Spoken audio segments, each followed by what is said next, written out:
Ngayon naman ay papakita ko sa inyo yung loob ng ginawa namin kids pen. So, 13 yan, 5 ang lalaki at 8 ang babae. Dito sila pansamantala until 3 weeks na Sige, sila habang nandito nalabas. para ilipat namin ulit sila kunyari doon lang. sa mas malaking lalabas yung mga kulungan ilalabas. at meron ng flooring na slatted.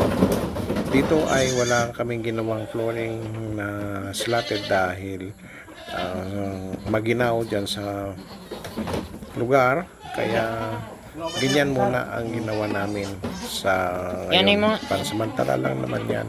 3 weeks ay dilipat na namin sila dahil malalaki na sila. By that time ay siguro pwede na silang tumikim ng mga damo sa pagkakataon na yan. 3 weeks na sila.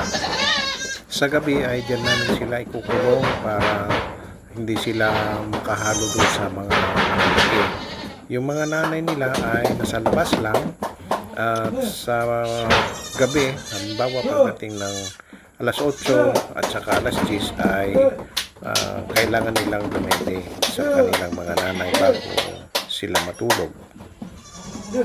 At sa kinabukasan naman ay maaga namin silang pakakawalan at pupunta sila sa kanilang mga inahin at doon sila ngayon ay magdede.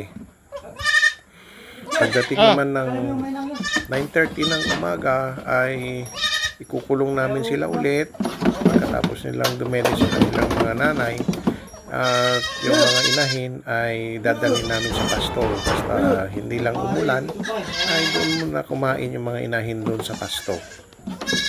Pagdating ng 12 doon ay uuwi ulit ang mga kambing at magpapadede sila sa kanilang mga anak.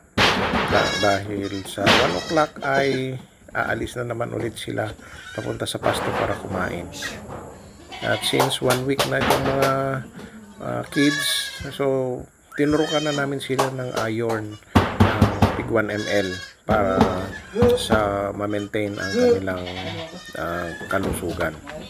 At pagdating naman ng 2nd week ay pupurgahin na naman namin sila para nakahanda na sila sa darating na 3rd week para sila ay magsimula ng kumain ng damo.